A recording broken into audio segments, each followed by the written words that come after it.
Cap,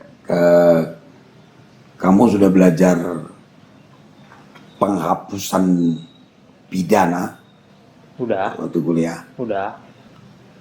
Apa yang kamu tahu tentang penghapusan pidana dalam hukum pidana kita?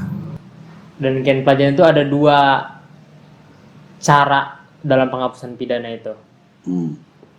Yang melakukan tindak pidana terdakwanya bisa mengajukan alasan pemaaf sama alasan pembenar. Ya, tadi gini ya, sambil belajar lagi Kevin kan, walaupun udah kuliah. Dalam hukum pidana kita ada perbuatan-perbuatan pidana yang tidak dihukum. Jadi tidak semua perbuatan pidana itu dihukum dia. Itulah yang disebut dengan penghapusan pidana. Penghapusan pidana ini ada dua. Yang pertama adalah Alasan pembenar, alasan pembenar. Yang kedua alasan pemaaf. alasan pemaaf. Jadi kita mulai dari alasan pemaaf ya.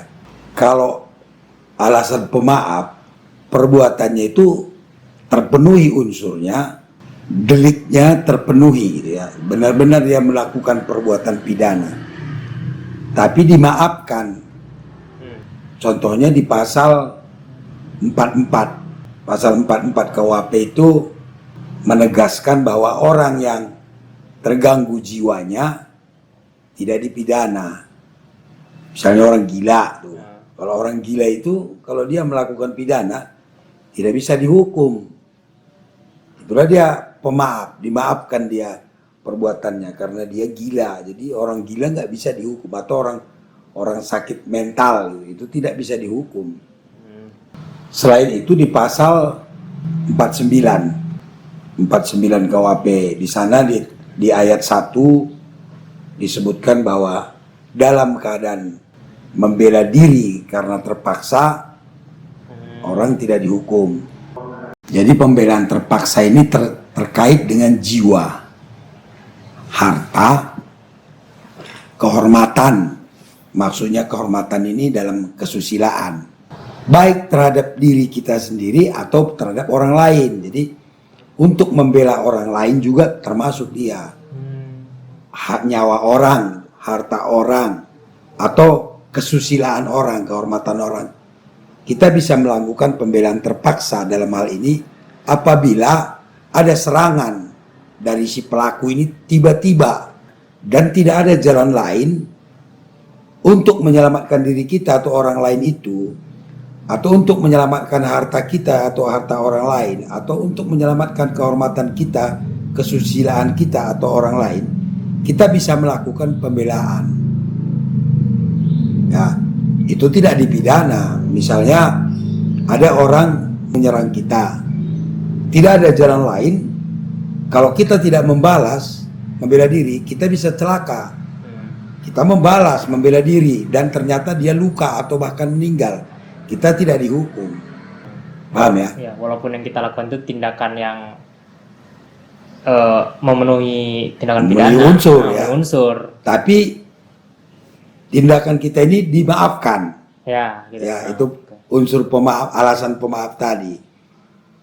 Nah, namun jangan lupa pembelaan terpaksa ini tidak boleh berlebihan.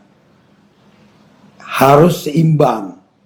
Misalnya kalau dia pakai tangan menyerang, kita nggak boleh pakai alat, pisau atau apa, itu tidak seimbang.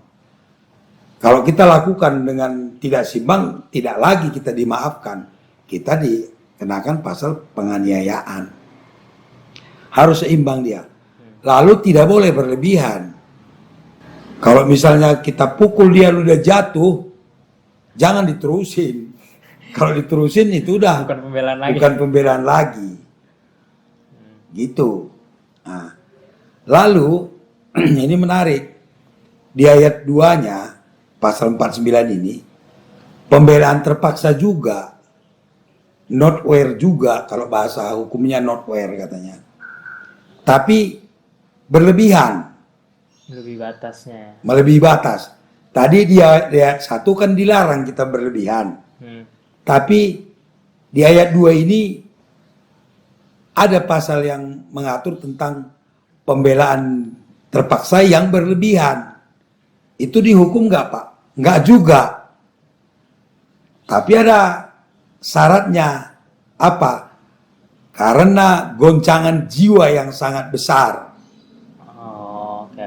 Ya, contoh yang biasa dibuat kalau kita kuliah hukum.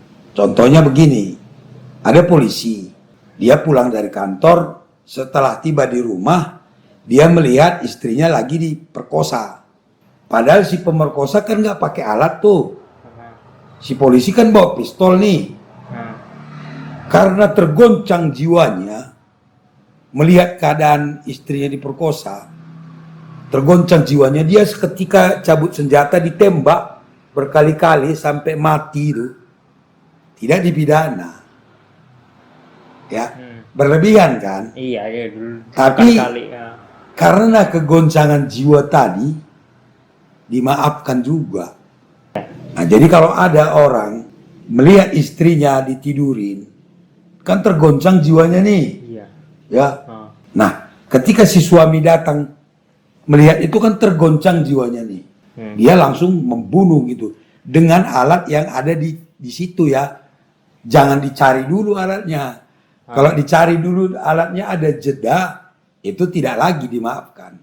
Padahal tadi di ayat 1 tidak boleh berlebihan kan? Iya. Tapi di ayat 2 boleh berlebihan, tapi dengan syarat guncangan jiwa. Lalu ada perdebatannya, bagaimana kalau istrinya itu selingkuh, bukan diperkosa. Bisa dibayangkan nggak? Iya, bisa. Tapi dia tetap tergoncang jiwanya kan. Meskipun diperkosa ataupun istrinya selingkuh, dia pasti tergoncang. Goncangan jiwanya tetap ada. Nah, kalau dia melakukan itu gimana? Menurut Kevin, masukkah dia pembelaan terpaksa tadi atau enggak? Menurut Kevin aja menurut nih. Kevin tetap masuk sih menurut Ya, Kevin. kalau menurut Bapak sama. Tahu selingkuh atau enggaknya tetap tergoncang jiwa kita. Dia tetap melihat istrinya ditidurin orang lain. Iya. Dia tidak tahu apakah itu perselingkuhan atau pemerkosaan kan.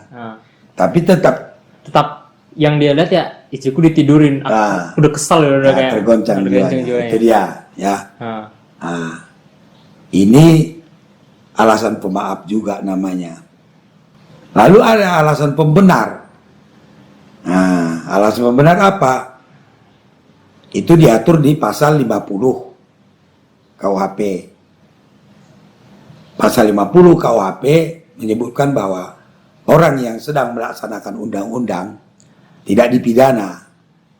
Contohnya, polisi mengejar penjahat, ya, atau menangkap penjahat dan dia melawan.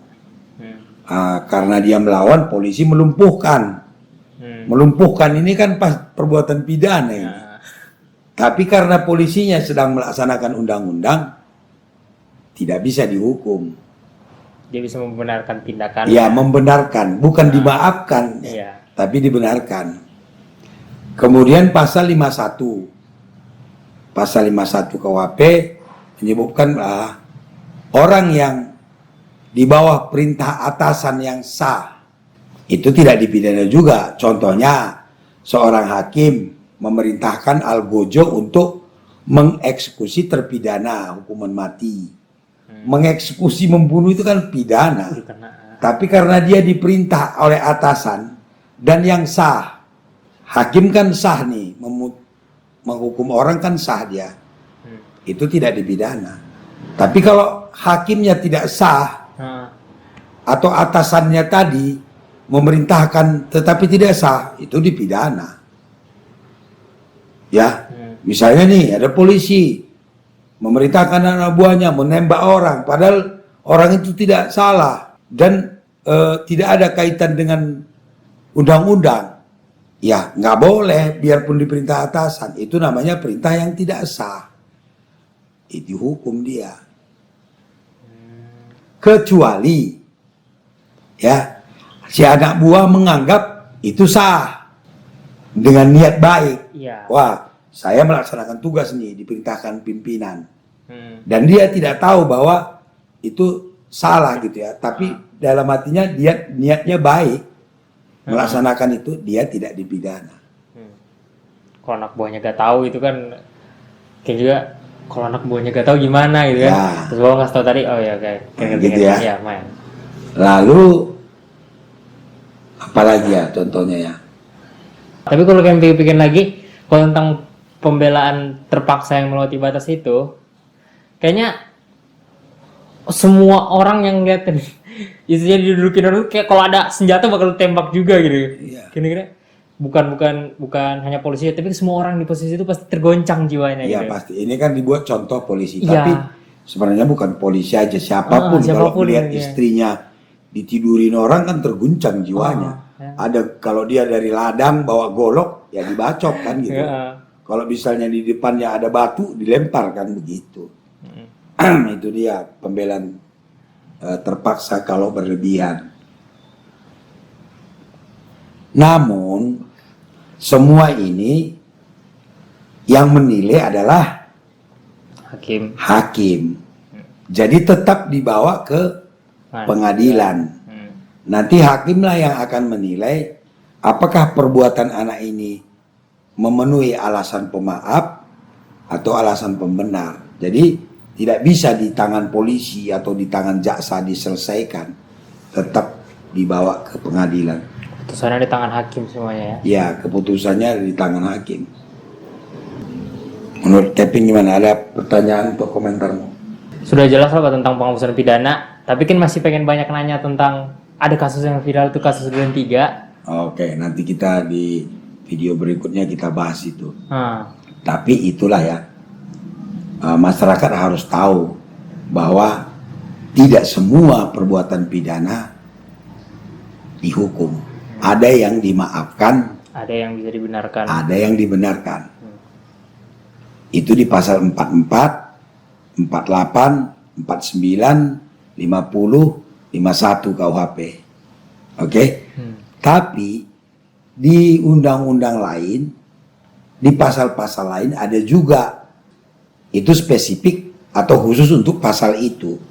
Tapi yang kita bahas barusan ini umum dia. Contohnya yang spesifik khusus pasal itu apa?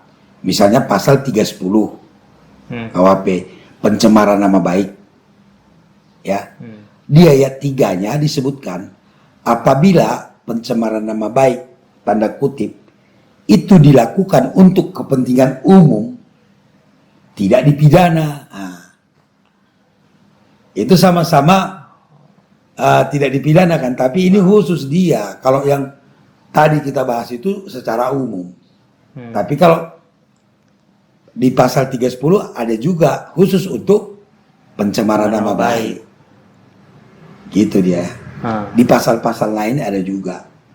Nanti Kevin bisa baca-baca lagi, tapi pengertiannya secara umum Kevin sudah tahu. Iya. Oke? Nah,